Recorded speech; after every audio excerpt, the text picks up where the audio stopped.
All right, everyone. We are here in downtown Farmington, where, if you've been on my channel a while, you remember the old Schwarz-Byrne building with the ThyssenKrupp elevator. Well, it's 2019, and this building has been bought out. We have this new old number 102 kind of like tap house, and they do pizza here, which is absolutely fantastic. They've also taken the street out and put it into like this kind of brick area. And they've also fixed the ADA fail for this office building. And they've rebranded it with the Elevate Lofts. So let's go take a look around and ride the elevator. So the door situation is still the same. You can see there's only one tenant so far. We have a salon, and there are 6 different suites. There's the steps, Elevate Lofts, and the mailboxes. So let's take a ride on the elevator.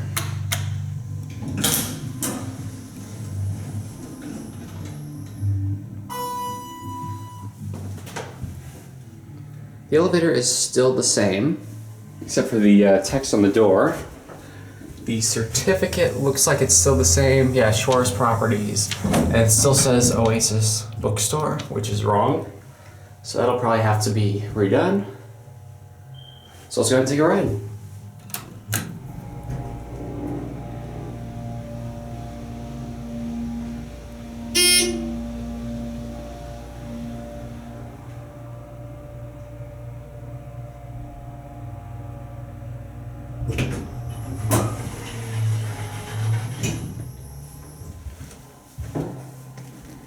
And then out here, you can see here's where the elevator is. There's the steps. Little upstairs area here, some chairs.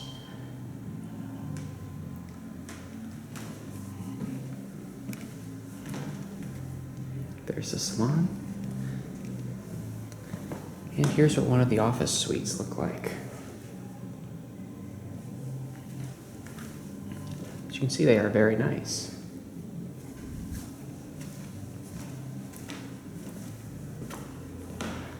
This building has been very nicely cleaned up. There's a look outside. So now we'll take a round trip ride on the elevator.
So yeah, I'm very impressed with what they've done with this building. Turned it into a nice new Elevate Lofts office space, brought this place up to ADA compliance. And yeah, I see only good things here. Anyway, it is no longer the Schwarz-Byrne building, the Elevate Lofts. And if you want to see what this looked like before, up here in the corner there's a card so you can see what the elevator looked like before. So anyway, that'll be it.